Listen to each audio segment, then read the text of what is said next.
साथियों नमस्कार, मैं सुनील कुमार। साथियों, हमारे देश के माननीय रक्षा मंत्री राजनाथ सिंह जी कल जो है लखनऊ में थे और तमाम योजनाओं का लोकार्पण कर रहे थे और एक जो है भविष्य की एक उम्मीद या सपना भी दिखा रहे थे।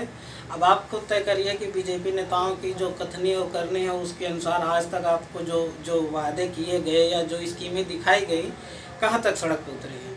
साथियों, उन्होंने कहा कि हम चाहते हैं या मैं सपना देखता हूँ, मेरी दिली इच्छा है कि लखनऊ का एयरपोर्ट इतना सुंदर बने कि लखनऊ से सीधी फ्लाइट लॉस एंजल्स अमेरिका और ग्रेट ब्रिटेन की राजधानी लंदन में जाए।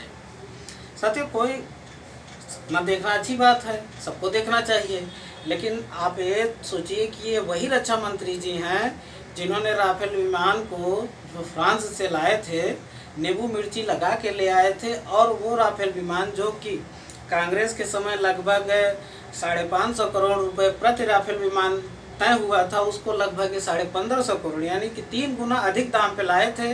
और जब इस पे हंगामा हुआ, बवाल हुआ, लेकिन चूँकि बीजेपी ये मान चलती है कि मैं जीतता हूँ, मेरी पॉलिसी सही है, तो वो डंके की चोट पे कहते हैं कि इसमें ऐसी खूबियाँ हैं कि जिसको हम बता देंगे तो ये राष्ट्र की संप्रभुता और राष्ट्र की सुरक्षा के साथ खिलवाड़ होगा।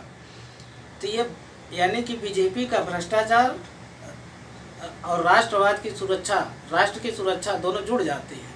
दूसरे नंबर साथियों, इन्होंने कहा कि और एक चीज़, राफेल विमान जिसका साझेदार होना चाहिए था किसको, भारत सरकार की सरकारी कंपनी हिंदुस्तान एरोनॉटिक लिमिटेड को, लेकिन ये किसको बनाते हैं साझेदार बनाते हैं अनिल अंबानी जैसे दिवालिया और अपने आप को दिवालिया घोषित कर चुके हैं, उनको बनाते हैं, जो हमेशा कर्ज में डूबी रही कंपनी लगभग उसको ये अपना साझेदार बनाते हैं। आप सोचिए कि एक तरफ यहाँ पे वैसे भी सरकारी नौकरियों का संकट है, क्राइसिस बढ़ती जा रही है, आप ऊपर से सरकारी कंपनियों को काम भी नहीं करने देंगे तो सरकारी कंपनियां अपना अस्तित्व तो कैसे बचा पाएंगी। दूसरी तरफ आप कह रहे थे कि मैं जल्द ही लखनऊ में 5G का विस्तार करूंगा, तो यहाँ मैं आपसे ये जानना चाहता हूँ कि 5G के जो बोली लग रही थी, बिड लग रही थी, आपने BSNL को क्यों बाहर रखा? क्या BSNL के कर्मचारियों पर, BSNL के संसाधनों पर आपको संदेह था?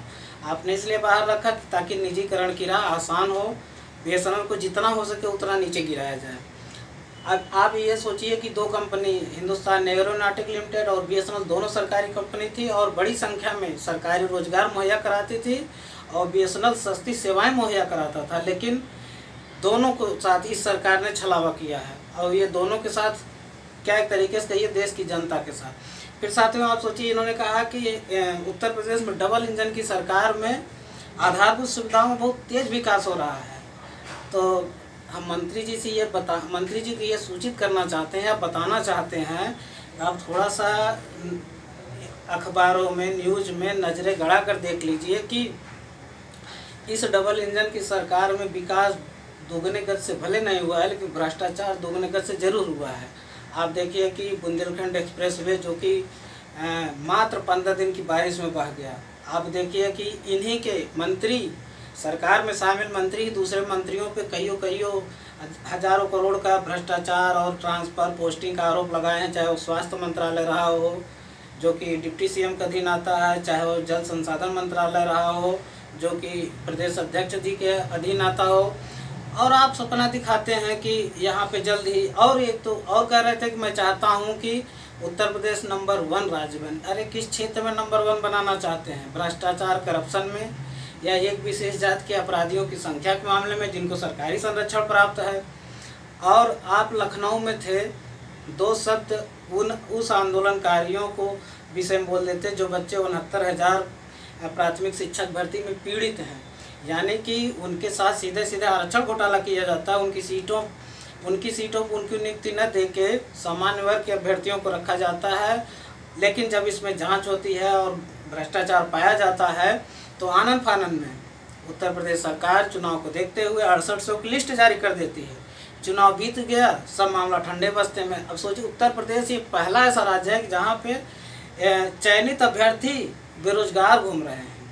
तो साथियों, आप क्या सपना दिखा रहे हैं उत्तर प्रदेश और देश को? दूसरी तरफ आप ये देखिए कि अग्निपथ स्कीम आपके ही कार्यकाल में लाई गई है, जिसके तहत आपने सेना का निजीकरण करने का प्रयास किया गया है और इस निजीकरण के माध्यम से कहीं न कहीं सेना को मनोबल को तोड़ने का प्रयास किया है। आपने एक तरीके से सेना को निजीकरण के रास्ते पर ले जाने का प्रयास किया। साथियों, ये कब से हो गया कि सेना का वेतन देश पे बोझ हो।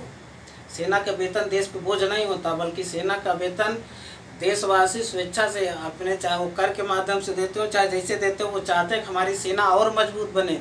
अगर आप जनता से कहते हैं कि सेना का खर्च नहीं चल पा रहा, जनता मुझे और चंदा दे, हो सकता है जनता आपको चाहे कर के रूप में, चाहे हो सकता है स्वैच्छिक रूप से चंदा दे देती रक्षा मंत्रालय में, नई सेना के साथ कोई कंप्रोमाइज़ नहीं होना चाहिए। इसलिए साथियों, आप बीजेपी सरकार या मोदी जी की जो पॉलिसी होती है, वर्तमान की समस्याओं पे बात नहीं करते हैं। अब जैसे आप देखिए कि चाहे देश में हो चाहे उत्तर प्रदेश में हो, बेरोजगारी के कारण 80% आबादी को आपने 5 किलो राशन के लिए लाइन में खड़ा कर दिया। अगर उनके पास रोजगार होता तो क्या वो जो है 5 किलो राशन के लिए दिन भर लाइन में लगे थे? वो जोड़ते कि मेरा खुद नुकसान हो रहा है।